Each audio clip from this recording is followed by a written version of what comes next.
सर्वप्रथम इतिहास के पन्नों में के नाम हो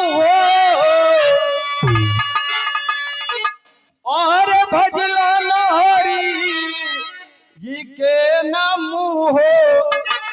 जवान बदनाम कैला बुढ़ाऊ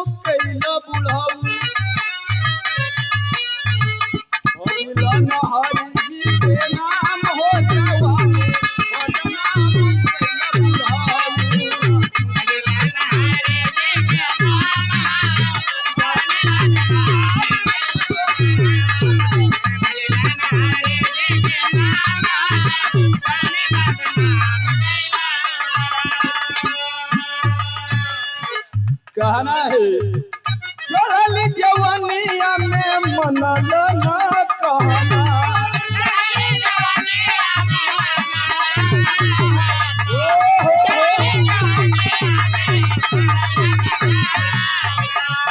ये कोनो पारिवारिक गीत हो। परेशान में कोनो परिवार वाली अपने परिवार के समझाओ दियो। पियला शराब बेचला खेती बाड़ी कहना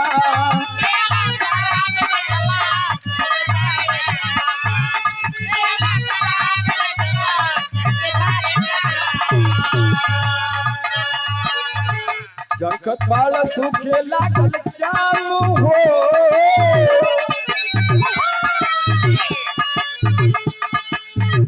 जंकत बाल सूखे लागल चाम हो। जवानी बता नाम कैला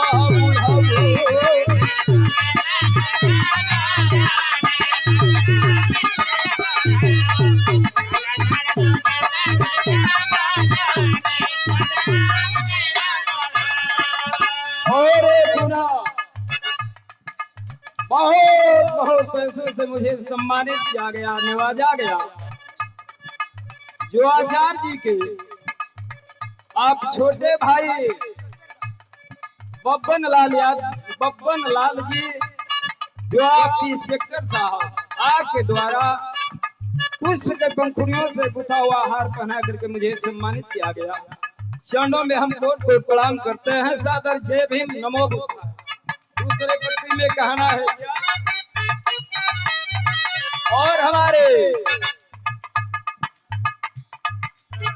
बोलले पर कहत रहला मारी देही भी गोली।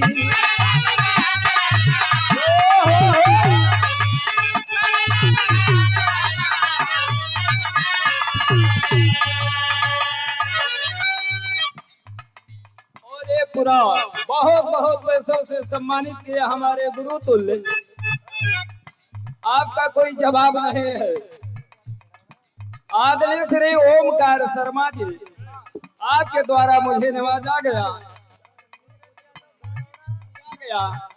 चरणों में कोट कोट प्रणाम करते हैं। और हमारे सामने बैठे समाजवादी पार्टी के युवा सिपाही शेरे भारत शेरे पूर्वांचल नीरज यादव जी, आपका कोई जवाब नहीं है। गरीबों के साथ आप चलने का काम करते हैं, कदमों से कदम मिला करके रखते हैं। आपके जज्बे को मैं बहुत सलाम करता हूं। नीरज यादव जी और भाभी जिला पंचायत के सदस्य हो गए इसी मर्यादपुर वार्ड नंबर से। बहुत बहुत हम प्रणाम करते हैं। कहना है क्या, बोलला पर कहत रहला मारी देई भी बोली,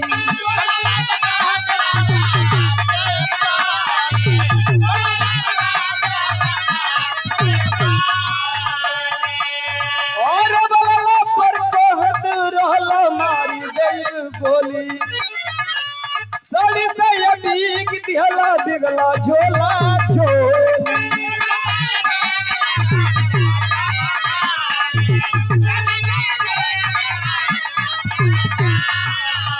अब कहना हो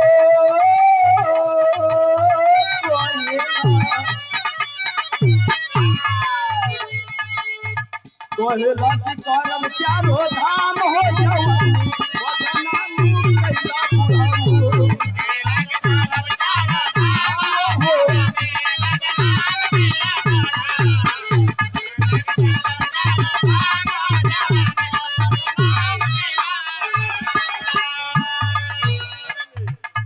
लास्ट कड़ी में कहना है,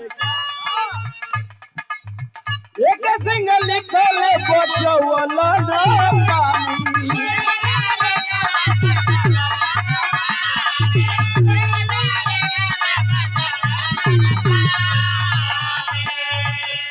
और एक सिंह लिखल बचवल न पानी, गुरु का नाम डुबला न चलनी सानी।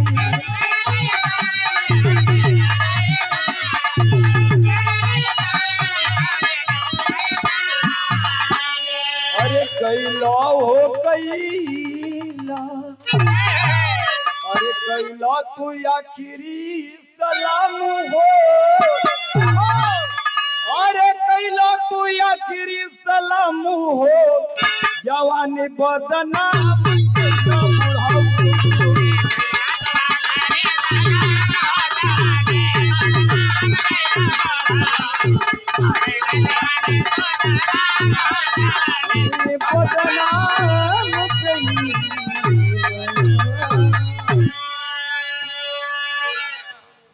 बहुत बहुत धन्यवाद भाई शिव कुमार चौहान जी, शिव कुमार पासवान जी। इसके बाद